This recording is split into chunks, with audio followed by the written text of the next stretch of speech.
Okay, everybody, welcome to our Rutgers Business School Master of Science in Digital Marketing program speaker series.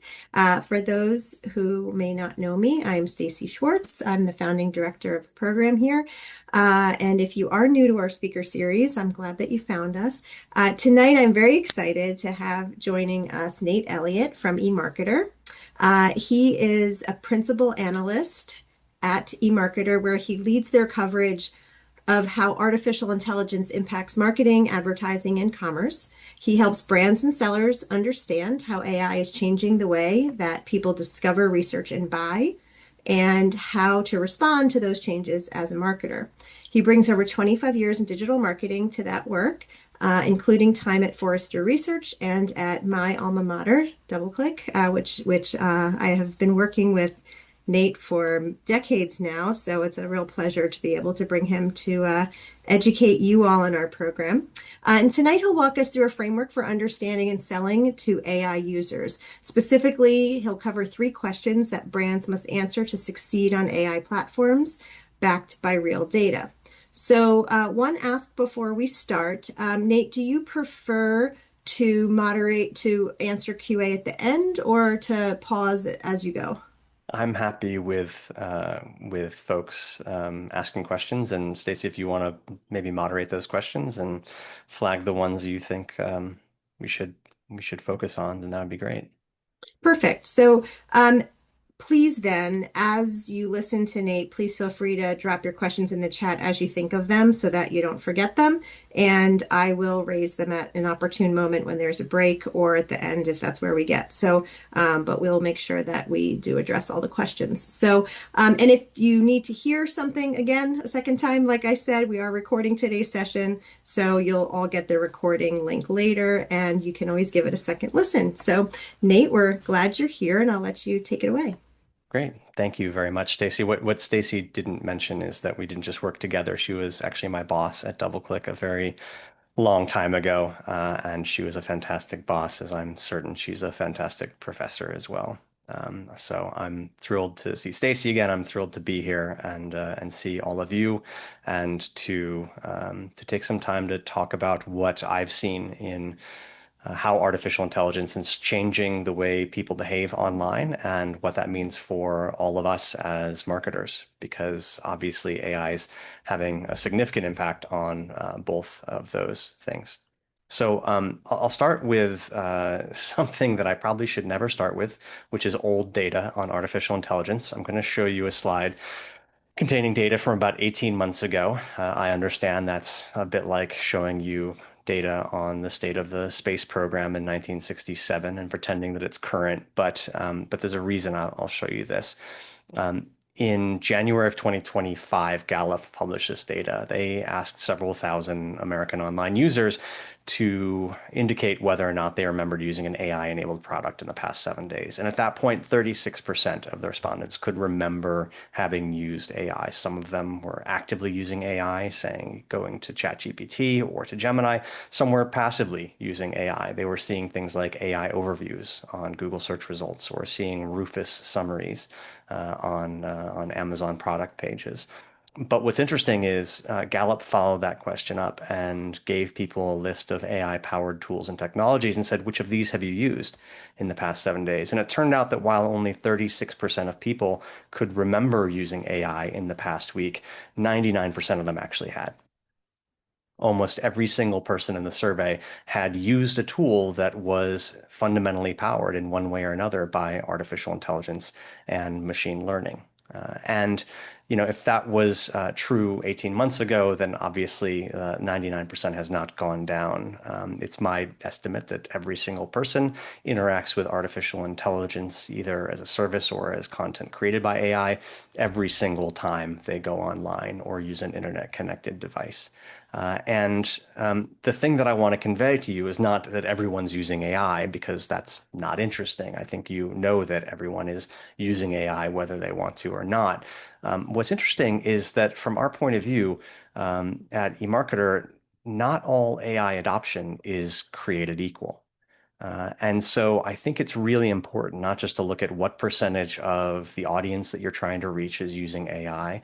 I don't think it's just important to look at which tools and platforms they're using when they use AI. I think it's important to look deeper than that. And I'm going to spend the next few minutes explaining exactly what I mean. So I'll start with this fact, and it's that lots of people use AI. Lots of people choose to use AI, but most still only use it occasionally. And that's surprising to some people because a lot of the folks I talk to inside my company at eMarketer, at the leading brands, agencies, and technology vendors that are our clients, when I come and talk to educated rooms like the one I'm in right now, I'm usually talking to people who are active users of AI, and those people are usually surrounded by other people who are active users of AI. But you can see that Gallup data from 18 months ago, only about a third of people could remember using AI. That means not even that many chose to use AI, right? Because some of them simply encountered something like a Google AI overview. That number certainly has grown, and I'll share some of our latest data on that with you in a little bit. But I want to point out that by the end of next year, by the end of 2027, still only 23 minutes per day is the average amount of time US online users are going to be spending with artificial intelligence. That's out of more than 12 hours daily spent with various forms of media, including TV, radio, print, all sorts of digital media, and a variety of other media platforms. Out of that 12-hour media diet, only 23 minutes at the end of next year will be spent with artificial intelligence. This is a tool that lots of people are using, but most people are not using AI all day long. Most people are not using AI every day of their lives. And it's important to keep that in mind when we think about how AI adoption is changing consumer behavior and the fact that not all AI adoption is created equal. The other thing that's really important to point out is that consumers use AI in literally dozens of different ways. What you're seeing on the screen right now is a chart that was published by OpenAI, and it is a set of data that talks about what percentage of the prompts people enter into ChatGPT fall into certain categories.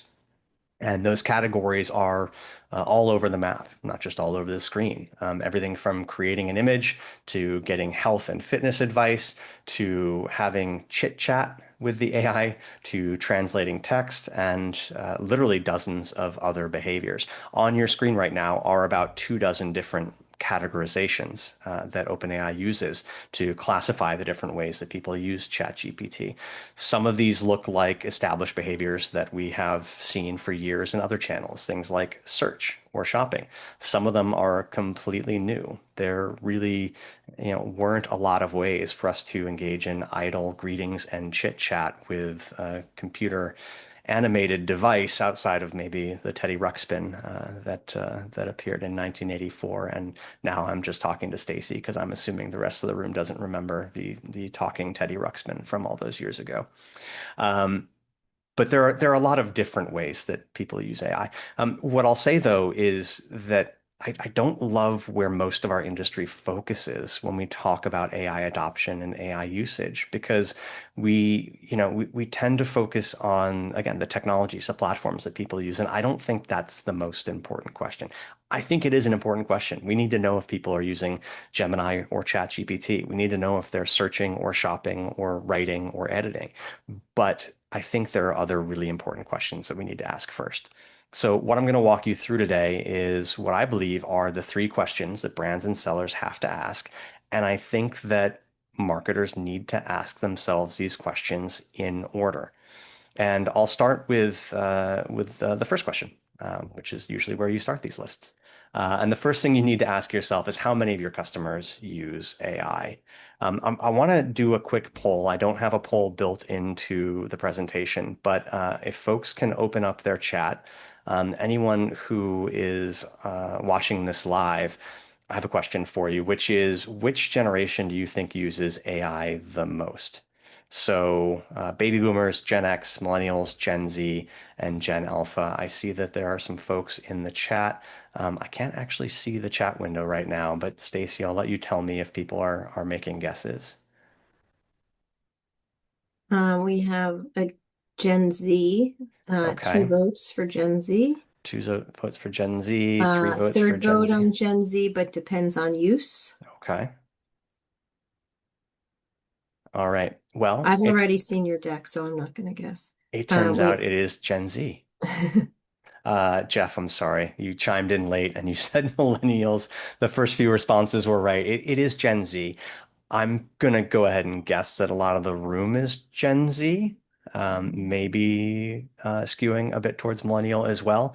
I'll say that I've presented this pop quiz in rooms of executives at marketing firms and technology companies a whole bunch of times, and usually most of the room actually gets this wrong. They make other guesses other than Gen Z, but you guys did a good job. You're making it hard for me to use this slide right now. But I'm going to turn that question around and see what you guys have to think. Which generation uses AI the least? Same list of generations. If you can pop some answers in the chat, I'm really curious to hear your guesses. Is it boomers? Is it Gen X, millennials, Gen Z, or Gen Alpha?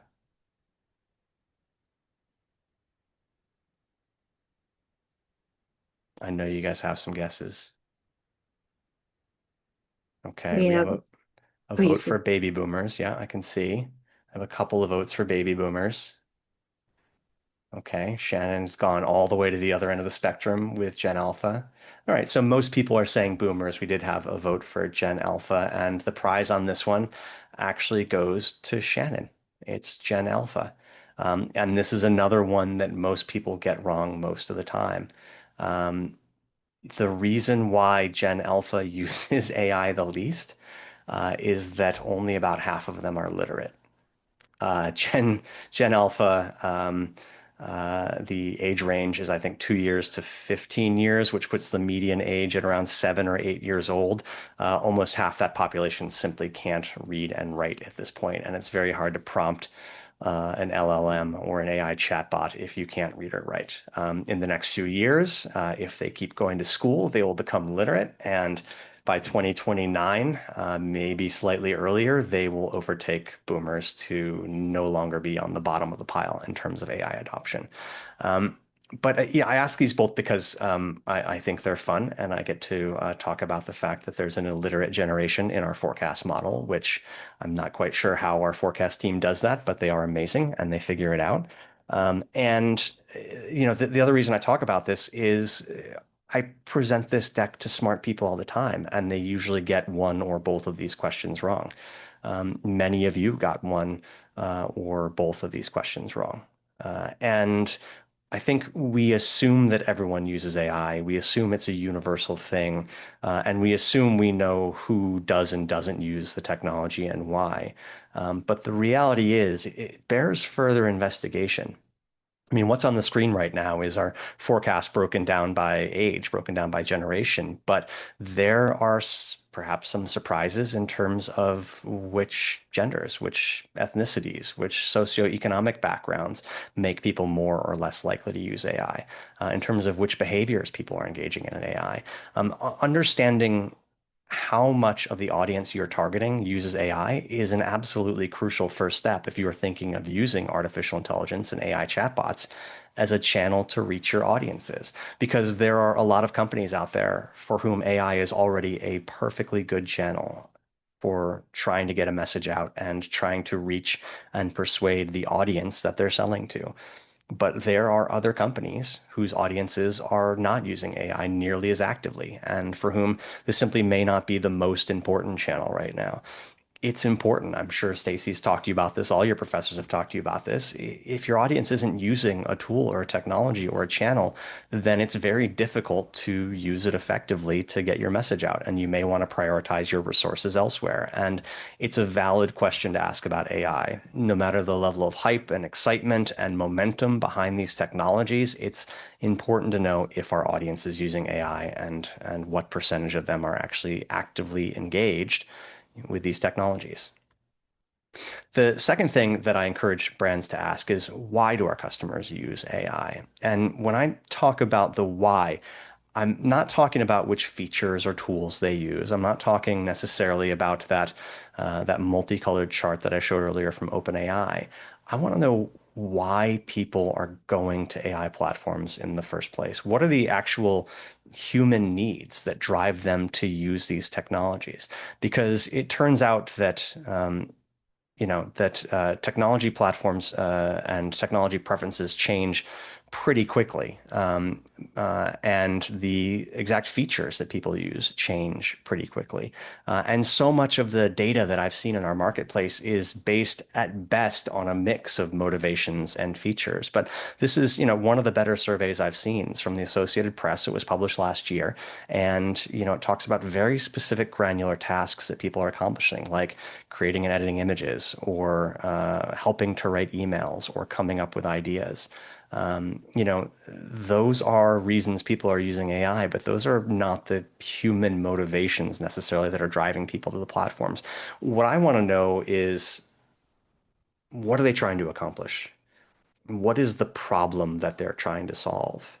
What is the thing that they think AI might deliver to them better or more effectively or more efficiently than the other channels to which they have access? Because there are other ways for people to do all the things on this screen. There are other ways for people to do almost all the things that OpenAI uses to categorize ChatGPT prompts.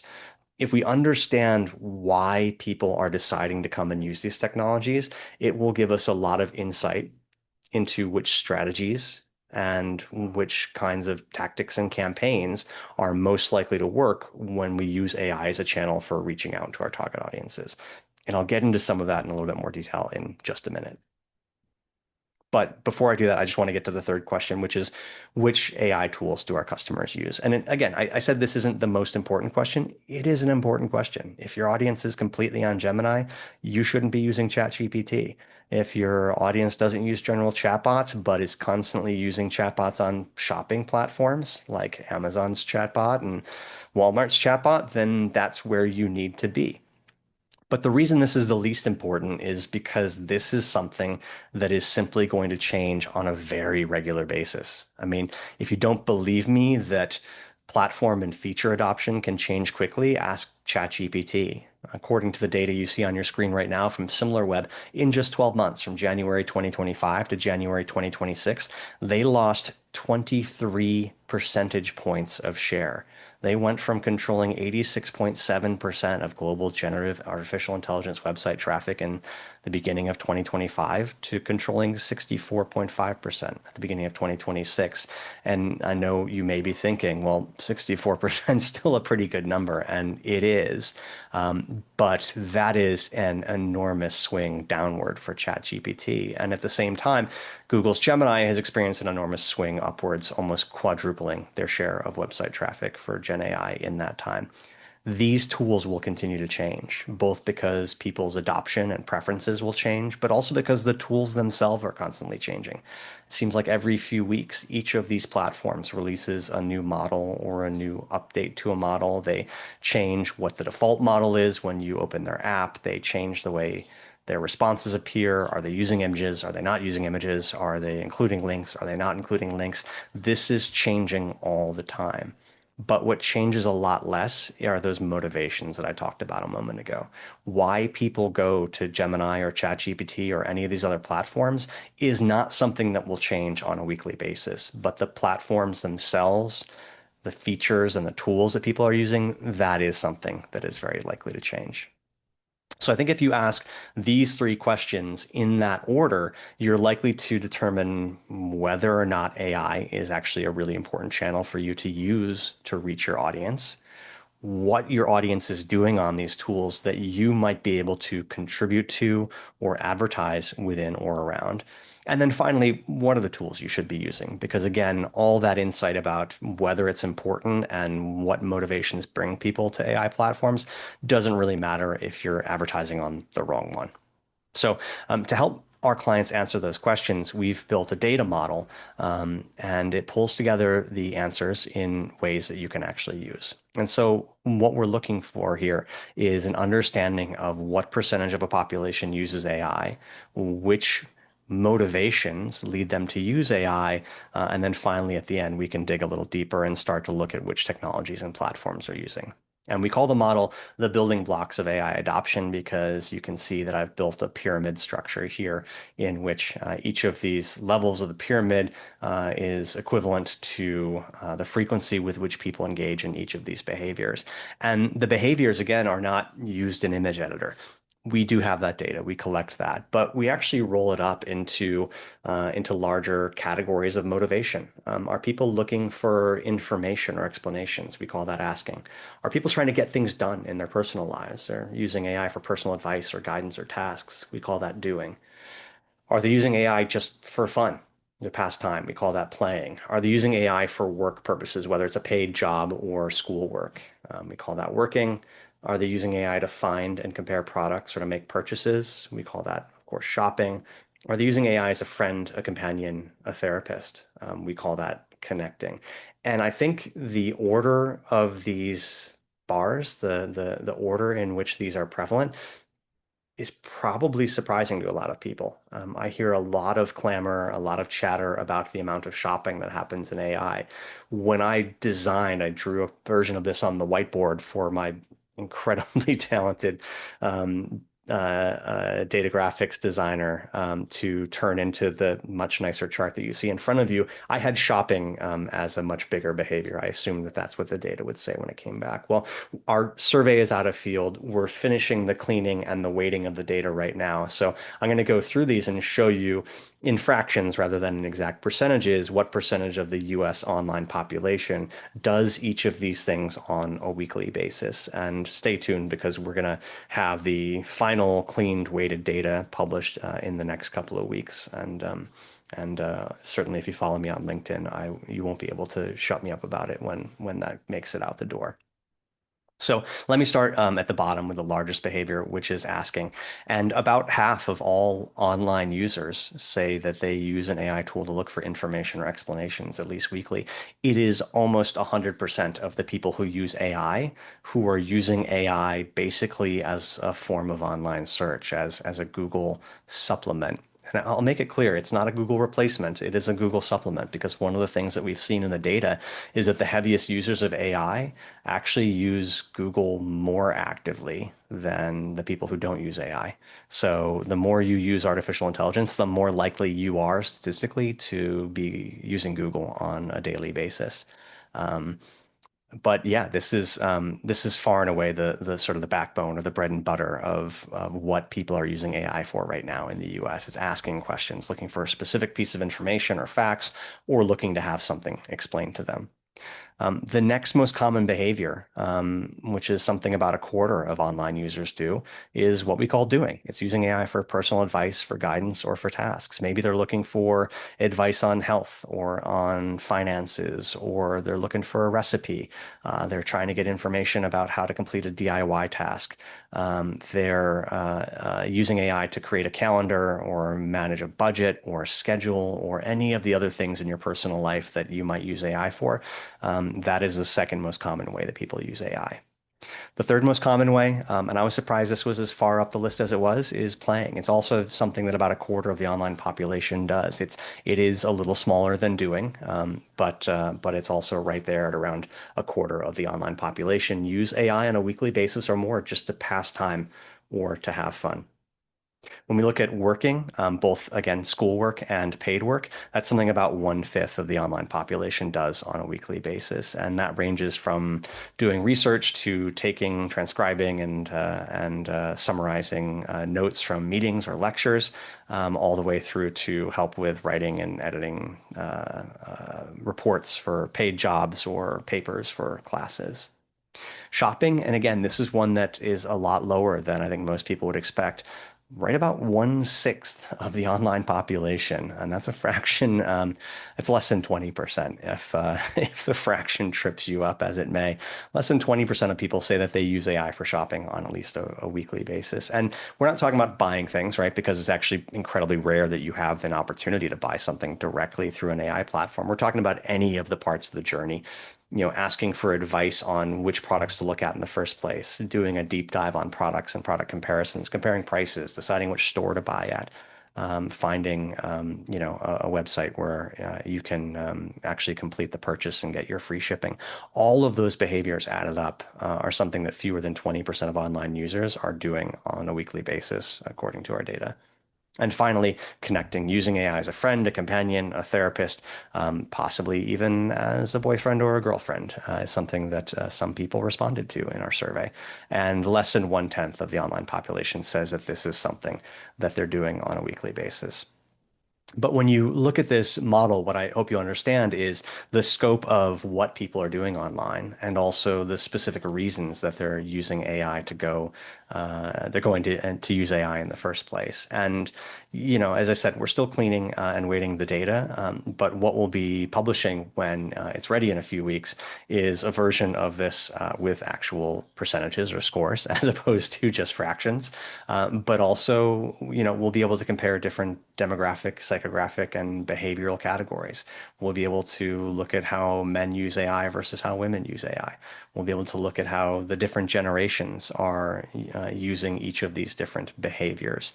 We'll be able to look at, very specific targets for specific marketers. Things like, are you targeting Gen Z women who spend at least $1,000 online every month, or are you targeting, Gen X men who spend less than $100 online each month? Those are the kinds of things we'll be able to compare these different behaviors, and that will both tell you how important it is to use AI as a channel to reach these audiences, but it will also give you an idea for what those folks are doing with AI and therefore how you might best target them.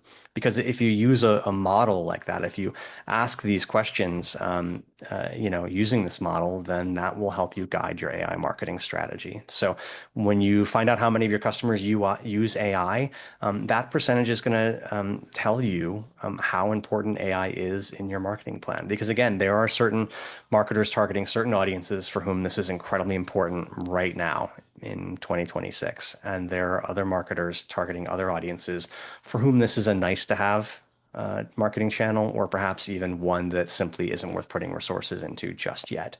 And of course, that will change, perhaps quite quickly over the next few years. But if you're spending money right now, you need to know if you're putting it in the right place. The second question, why do our customers use AI? The motivations that we talked about that drive your customers to use AI will define the strategies for marketing to them. If they're using AI for personal advice, then running shopping ads may not be the way to target that audience. If they're using AI to talk about financial services, then maybe your health-based targeting strategy or marketing strategy is not the best one. Understanding what people are doing with these tools is incredibly important to defining the strategies. And finally, which AI tools do your customers use? That will tell you, where you should actually go. Should you be trying to reach people through Google's AI platforms, through ChatGPT or Gemini or Claude or Perplexity or any of these other tools? And which actual features are they using? Are they making images? Are they editing text or translating things? All of these will help you understand the ways in which you might actually reach your audience. So thank you so much for your time. And I know we have some time left, but I'd be thrilled to answer any questions you have. Thank you so much, Nate.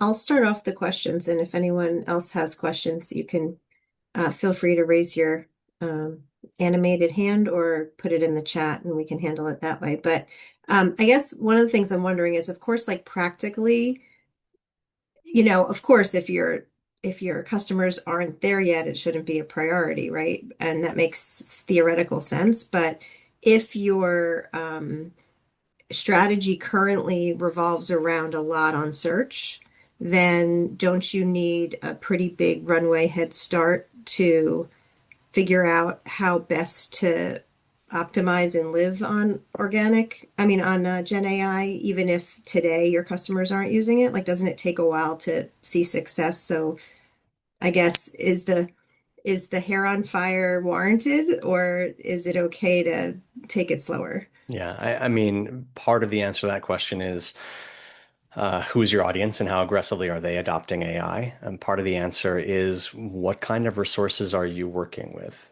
Because one of the biggest mistakes I see right now is companies who are generating a lot of business through traditional search, whether it's paid or organic, who are reducing the resources that they put into traditional search to focus on AI instead.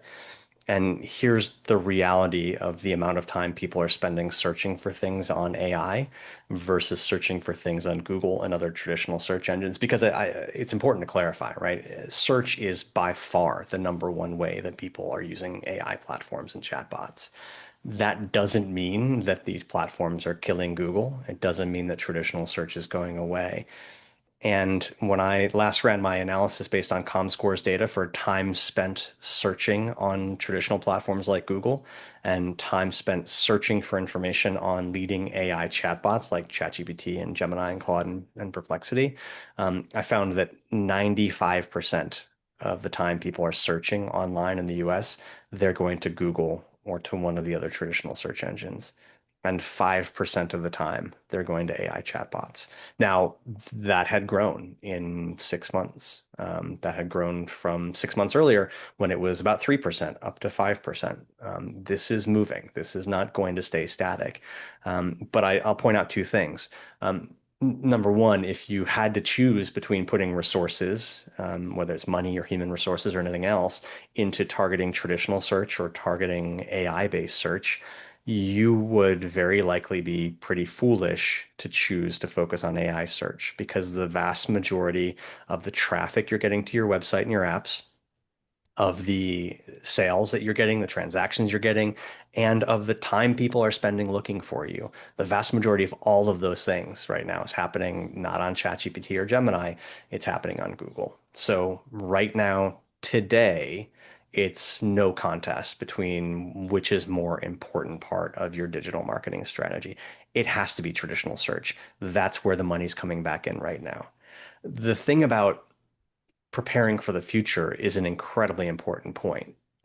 But I want to make sure we understand that the future does not necessarily look like a bifurcated choice between AI chatbots and traditional search platforms. Google's working really hard to blur those lines. They've been working hard to blur those lines for a couple of years now when they introduced AI overviews in, I think, 18 or 24 months ago. So the idea there is the same idea that they are continuing to push today, which is to tell people you don't need to go somewhere else to get an AI response to your question, your query, or your prompt, right? The vast majority of internet users go to Google every single time they go online. And Google obviously wants to keep it that way because that market dominance generated something like $225 billion in search-based ad revenues in 2025. They don't want people switching to AI. And the best way that they could think of, knowing that AI does, in fact, give deeper responses, more nuanced, more personally tailored responses, and honestly creates a better search experience for a lot of people. The best thing Google could think of is to bring AI into that traditional Google results page that people go to every single day. And so that's where AI overviews came from, right? They're saying you don't need to worry about ChatGPT or Claude or Perplexity. You can just come to your friendly google.com or use the browser bar to type in a query, and we will give you the kind of AI response that you might get elsewhere. It's where AI mode came from. This notion that, if you do a traditional search and the 10 blue links or the traditional search results page doesn't give you the answers that you're looking for, you can just click one button and it automatically reruns that search query as an AI prompt. And the LLM that sits behind AI mode is the same as the LLM that sits behind Google Gemini. It's basically the same technology in a different place with a slightly different set of instructions on how it should respond to people's prompts. It's why when you click on learn more or go deeper in an AI overview, it now takes you into AI mode. It's why you can now choose, and Stacey and I were talking about this earlier, there's been a lot of, I think, misreporting around what Google did a couple weeks ago. No, they are not defaulting every search into AI mode. They're not defaulting any searches into AI mode. They're simply, what they've done is try to make it easier for people to get into AI mode if they want that more detailed AI response. All of these are things that Google Google's doing to try to convince people you don't need to go somewhere else to get an AI response. Stay right here, help us protect our $250 billion search ad business. And so, when you understand that that is the future, when you understand that AI overviews are seen by 2.5 billion people every month, something like 3 times more people than use ChatGPT every month. When you know that AI mode is used by 1 billion people every month, it's the number 2 AI chatbot on Earth, ahead of even Gemini. What you see is the lines are getting really blurry. And if Google wins, as we believe at eMarketer that they will, then learning about how AI works from an advertising perspective actually starts to look a lot more like just making some relatively small tweaks to the existing Google AdWords campaigns that you've been running for a number of years now.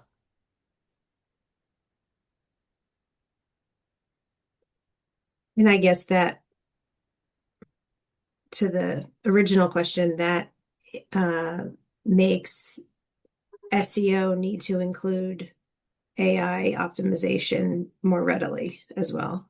Well, yeah, sorry, I went on for a while and didn't No, actually answer the no, question. you came full circle because it's being although adoption is not what those of us who are exposed to it constantly, our view is of course not reality of everybody. Yeah. But if Google is continuously blurring those lines, then it seems they'll hasten adoption accidentally, unintentionally. I mean, they're doing it Well, intentionally, it's but it's people are intentional. Yeah. adopting it unintentionally. Yeah. Um, so I'll say this, by far the number one way people see AI responses to searches is AI overviews, right? 2.5 billion people a month, several times more people than use ChatGPT. Um, you know, so many more people than use Chat. I mean, we still talk about Claude and Perplexity like they're relevant. And from an enterprise perspective, they can be relevant. As a user, I love some of the smaller AI chatbots and use them on a daily basis. But if you're a marketer thinking about, which of these you should be focusing on, um, 5% of people in the US are going to use Claude this year. It is, it's 1/5 as many as will use Gemini. It's 1/7 as many or 1/8 as many, something like that, as will use ChatGPT this year. It is an exceptionally small platform. But by far the largest is AI overviews. And AI Mhm. overviews is interesting because it seems to use the same base language model that is used for AI mode and for Gemini, but it clearly has been given instructions to simply select some of the responses from our data from the 10 blue links that would show up on the organic search results anyway and summarize them in a conversational way. Oh, And there's a really big overlap between things that show up in AI overviews and things that show up in those first 10 organic results on a Google search page. So we don't see that everywhere, by the way. There's only about an 8% overlap between things that show up organically in a ChatGPT response and also would show up on the first page of Google search results if you ran that same prompt as a Google search query. 8% overlap. Gemini is also below 10%. And different sources have different numbers. Some say it's 20%, not 8%. I've never seen a number that put it, at more than, say, 50%. Most of them are far, far lower than that. So, there's not a ton of overlap between the pages and the brands that show up in response to an AI prompt and show up on the first page of Google search results for that same prompt. But for AI overviews, there is a lot of overlap because it seems to be just literally looking at the 10 blue links and going, let me turn this into a nice couple of paragraphs that's easier for someone to consume. So from that point of view, if you understand that AIOs are the largest place people see AI search results, then actually the stuff you've been doing for search engine optimization, if it's working, keep doing it because it's going to make you show up in AIOs as well. In terms of how to show up in Gemini and ChatGPT and the other full-fledged chatbots, the dirty secret is nobody actually has a very good answer to that. And it's illuminating to me that the smarter the person I talk to, the more experienced and knowledgeable and successful the person I talk to about this question, the more likely they are to say, we still don't have the answers. The folks who are shouting that they have the hacks or the answers or the solutions to how to show up as an organic result in ChatGPT or other chatbots, the less likely they are to actually know what they're doing, the less experience they're likely to have. And honestly, I think back to search. I mean, when I was at DoubleClick, I helped put ads onto Alta Vista a very, very long time ago. So I watched how paid and organic search developed on traditional search engines almost 30 years ago. And one thing I know for sure is that 2.5, 3.5 years into organic search on traditional search engines, we didn't know what worked and what didn't work. We were throwing spaghetti at a wall to see what sticks. And most of the things that ended up sticking within a couple of years, Google said, wait a minute, that's not okay because you're gaming our system in a way that makes the results less useful for our users. So we're going to call that black hat SEO. We're going to warn you about it. And if you keep doing it, we're going to kick your pages out of our index.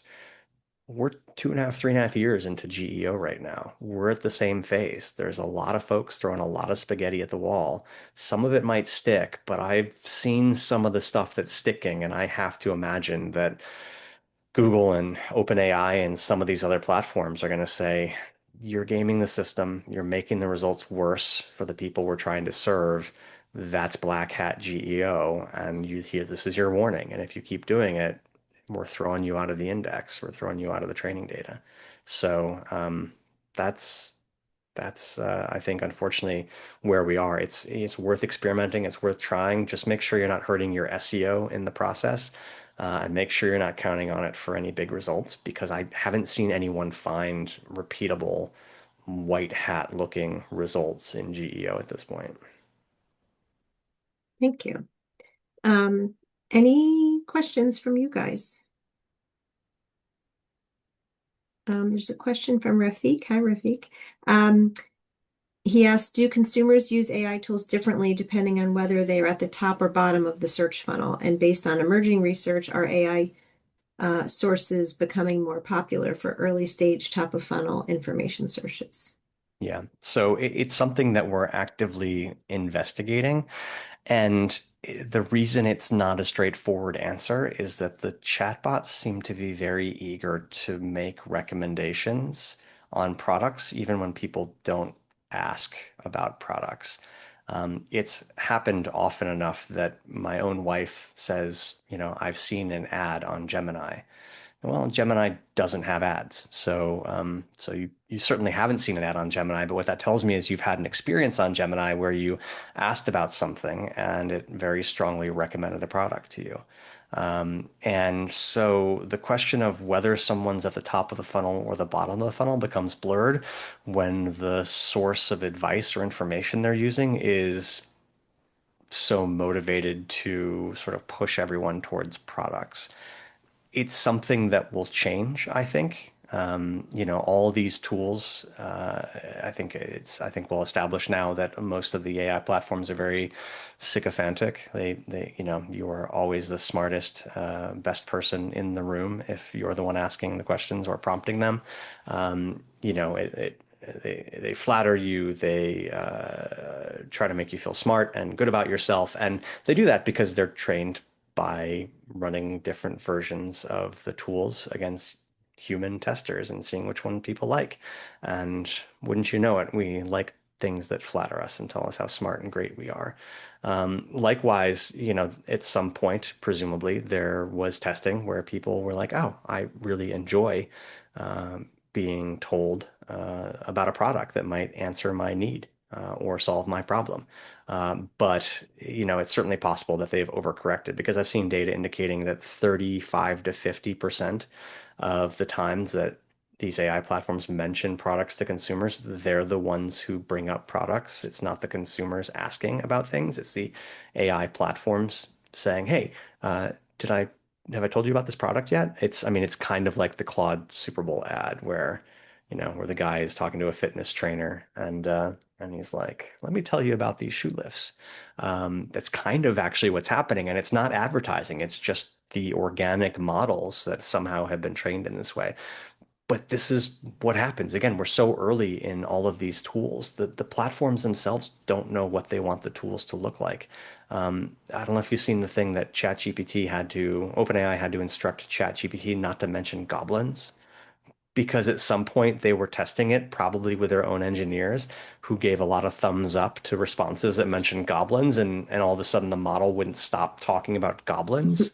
And most consumers don't want their AI chatbot to talk about goblins in every response. That shows the sensitivity of the models to the human testing that the platforms engage in. And it also shows that these are all still, I mean, really, they're all still in beta. They're launched, they're public, they're going public soon. They have billions of users. They're collecting billions of dollars in enterprise revenues and trying to collect literally hundreds of billions of dollars in ad revenues, and yet the tools are still very early stage tools. All of which probably doesn't answer Rafiq's question any better than I answered Stacy's question a few minutes ago, but all of which is to say it's a really important question. It's one we're actively investigating at eMarketer. I know others in the industry are as well, and we don't have a great answer because we don't know what the tools will look like from week to week and month to month. They're changing so quickly. And so we're trying to pin it down and we're keeping an eye on all the changes. And all I can say is watch this space, which is something I find myself having to say a lot as an analyst who covers AI. Any other questions for Nate? It's interesting um, as the integration of brands becomes more sophisticated inside of these platforms. I imagine that just like we saw with other new technologies, whether it was live streaming or social, brand safety is going to be an issue, right? If you can't control what the goblin thing reminded me of that. Like if all of a sudden your brand is being talked about in a way that you can't control and it's potentially harmful or wrong, like how do you correct for that? So that's an interesting area. It's a huge issue. We had the eMarketer Ad Buyer Summit a couple weeks ago, and I was lucky enough to have folks on stage from Mondelez and from Bayer talking about AI search optimization and AI search advertising. And both of them expressed this concern in different ways about brand safety. And, the for Bayer, it's incredibly important because there are medications that have cleared testing and are approved for sale and distribution in some countries and not in others. And the AI platforms don't necessarily pay that much attention to what country someone's in. They tend to give US centric responses no matter where in the world you are. And that creates compliance and legal issues if you're selling medications. For Mondelez, they own the rights to Philadelphia cream cheese in some countries and not in others. They market Cadbury's everywhere in the world except for the US. And again, there are these questions around do they have control over what the tools are saying about them, and how does that change based on where the user is and what they're asking about? It becomes an even bigger problem because, hallucinations are a necessary, fundamental part, not necessary, but they're a fundamental part of how these models work. These are probabilistic models. They will never give the same response twice. And part of what that means is some of the responses they give will always be wrong. And the folks who own and make these models have acknowledged that there will always be hallucinations in large language models. There's nothing they can do to get rid of them fully. And no one talks about how common these hallucinations are. I mean, ChatGPT, OpenAI admitted like less than 6 months ago that something like 64% of the time that ChatGPT gives a response about a product, that response contains factual inaccuracies about the product. And they announced it because they were so proud. They were launching their ChatGPT shopping version, and they're like, well, the shopping version only gives inaccurate information about 35 or 36% of the time. Like that's more than a third of the time. You're giving people incorrect information and you're bragging about it. Um, Mm. you know that that's again, potentially problematic. Going back to Bayer, if the GPT hallucinates and says, "Yeah, it's fine to take 12 aspirins in one sitting," and and claims that Bayer was the source of that, even if it's a hallucination, that's very problematic potentially for the person who follows the advice, but also problematic for the platform, problematic for the brand who was falsely cited. You know, brand safety is a huge issue, and yeah, just one I heard about from those brands and from lots of other companies as well. Wow. Any other questions? I hadn't thought about it before actually until now. So it's kind of takes you down another rabbit hole. Um, any other questions for Nate? We probably have time for one more. All right. Well, I won't keep you for the sake of keeping you. I really appreciate your being here, Nate, and the on behalf of our small but mighty group and also those that will be watching this as part of their AI and marketing classes, I thank you very much for being with us tonight. And for those of you who are interested in keeping track of our upcoming guest speakers in our speaker series, I'm just going to put our LinkedIn profile here for the program. This is the easiest place to see what's coming up. So you're welcome. This is open to students, to alumni, to the community. So, you're welcome to stay in touch and join us. And I wish you all a very good night. Thank you. Thanks very much, everyone.